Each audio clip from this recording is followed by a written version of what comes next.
Mangalagiri press club లో private reservation పోరాట సమితి ఆధ్వర్యంలో వివిధ రాజకీయ పార్టీలు ప్రజా సంఘాల ప్రతినిధులతో రౌండ్ టేబుల్ సమావేశం నిర్వహించారు. ఈ సమావేశంలో ముఖ్య అతిథిగా పాల్గొన్న సోషలిస్టు కూటమి జాతీయ కార్యదర్శి జైబాబు మాట్లాడుతూ ప్రైవేట్ రంగంలో కూడా రిజర్వేషన్లకు చట్టబద్దత కల్పించాలని కేంద్ర ప్రభుత్వాన్ని డిమాండ్ చేశారు. ప్రభుత్వ రంగానికే పరిమితమైన రిజర్వేషన్ల వల్ల సామాజిక అసమానతలు పెరుగుతున్నాయని, ప్రైవేట్ రంగంలో సమాన అవకాశాలు కల్పించే చట్టం అవసరమన్నారు.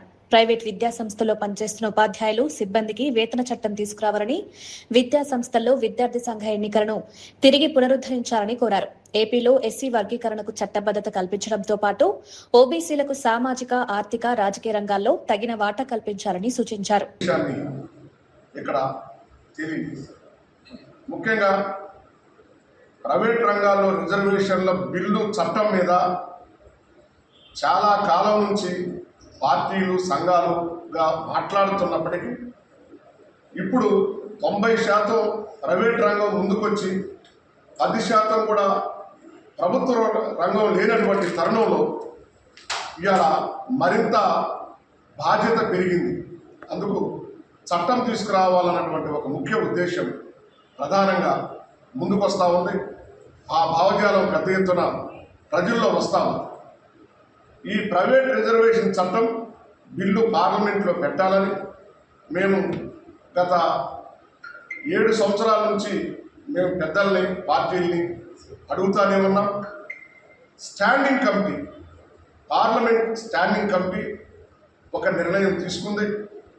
ప్రైవేట్ రిజర్వేషన్ బిల్లు న్యాయమైంది, ఖచ్చితంగా ఈ బిల్లు పార్లమెంట్లో పెట్టాల్సిందని చెప్పేసి ఓ పక్కన నిర్ణయం తీసుకుంది.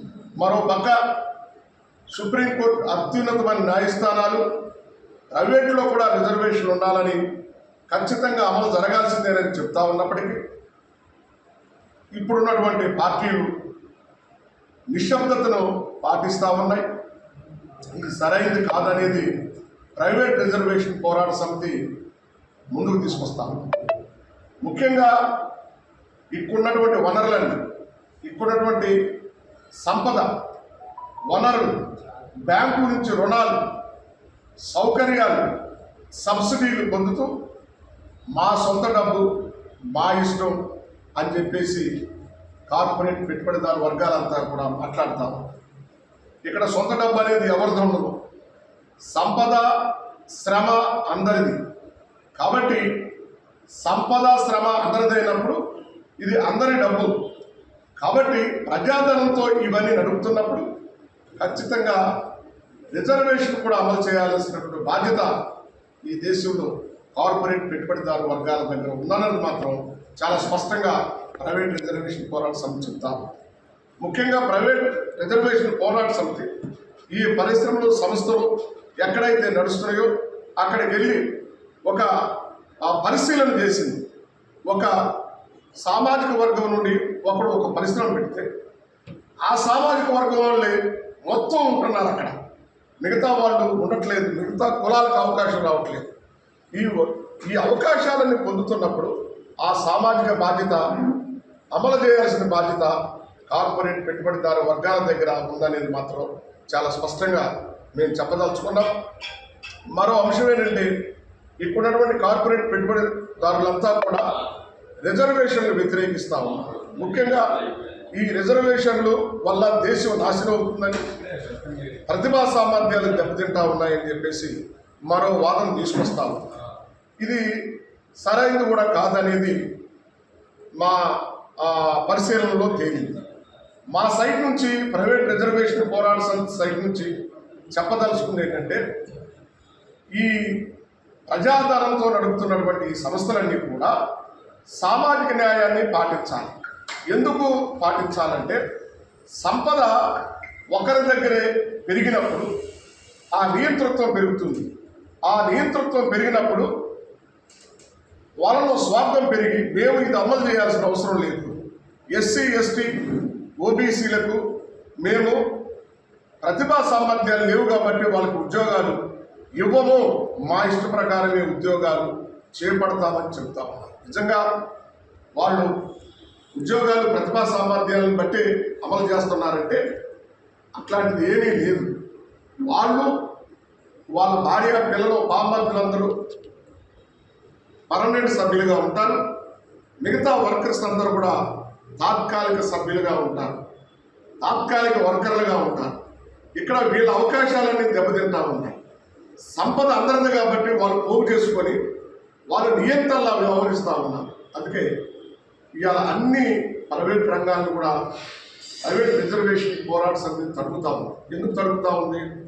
ప్రభుత్వ రంగంలో రిజర్వేషన్ ఉండడం వలన చదువుకోవడానికి అవకాశాలు వచ్చాయి, ఉద్యోగాలు చేయడానికి అవకాశం వచ్చింది. వ్యాప్తంగా అన్ని విద్యా సంస్థల్లో విద్యార్థి ఎన్నికలు నిర్వహించాలని ఓ ప్రధానమైన డిమాండ్ కూడా ఈ సందర్భంగా ముందుకు తీసుకొస్తా ఉన్నాం. మరో ముఖ్యమైన విషయం ఏంటంటే జార్ఖండ్ రాష్ట్రం రిజర్వేషన్ 77% పెంచి షెడ్యూల్ లైన్లో చేర్చాలని ఓ ప్రధానమైన పట్టుబడతా ఉంది అక్కడ ఆ రాష్ట్రం. ఇక్కడ కూడా రిజర్వేషన్లు పెంచాల్సిన అవసరం ఉంది. ఎస్సీ వర్గీకరణకి చట్టబద్ధత కల్పించాలి, అది సమీక్షకి వెళ్లకుండా చూడాలి. బీసీ రిజర్వేషన్లు సామాజిక ఆర్థిక రాజకీయ రంగాల్లో వారెంతో వారి వాటా కూడా అంతే ఉండాలి. ఖచ్చితంగా జనాభా రేషియో ప్రకారం ఇప్పుడు కులగణన జరుగుతుంది కాబట్టి జనాభా రేషియో ప్రకారం రిజర్వేషన్లు పెంచి షెడ్యూల్ లైన్లో పెట్టాలని ఓ ప్రధానమైన డిమాండ్ కూడా ప్రైవేట్ రిజర్వేషన్ పోరాట సమితి ముందుకు తీసుకొస్తా ఉంది. ఇక సమీక్షకి వెళ్ళడానికి వీల్లేదు. ఈడబ్ల్యూఎస్ రిజర్వేషన్ షెడ్యూల్ 9లో పెట్టడం వల్ల ఖచ్చితంగా అవి అమలు జరుగుతూ ఉంది. ఎస్సీ ఎస్టీ రిజర్వేషన్లు షెడ్యూల్ 9లో పెట్టడం వల్ల అమలు జరుగుతూ ఉన్నాయి. ఇక్కడ బీసీ సామాజిక వర్గాలకి ఎక్కువగా అన్యాయం జరుగుతూ ఉంది. వాళ్ళు వెనుకబడినటువంటి వర్గాలలో ప్రధానంగా వాళ్ళు ఎక్కువ శాతం ఉన్నారు. కాబట్టి బీసీ రిజర్వేషన్ పెంచి ఈ రిజర్వేషన్లు ఎస్సీ ఎస్టీ ఓబీసీ రిజర్వేషన్లు కూడా షెడ్యూల్ 9లో పెట్టడం వల్ల సమీక్ష అనేది లేకుండా ఖచ్చితంగా న్యాయం జరిగిందని చెప్పేసి ఈ ప్రధానమైన డిమాండ్ని ప్రైవేట్ రిజర్వేషన్ పోరాట సమితి ముందుకు తీసుకురావటం ఇది ఆనందించాల్సిన విషయం. దాని మీద మేము పెద్ద ఎత్తున రాష్ట్ర వ్యాప్తంగా అన్ని జిల్లాల్లో ఈ కార్యక్రమాలు తీసుకొని మేము ముందుకెళ్ళడానికి ఈ చట్టం వచ్చే వరకు ప్రజాపక్షంగా ఇటు కమ్యూనిస్టులు కానీ ఇటు దళిత సంఘాలు కానీ బీసీ సంఘాలు కానీ గిరిజన సంఘాలు కానీ మైనారిటీ సంఘాలు కానీ ఖచ్చితంగా మేమందరం బాధ్యత వహించి ప్రజాపక్షంగా పోరాడతామని ఈ సందర్భంగా తెలియజేస్తాం.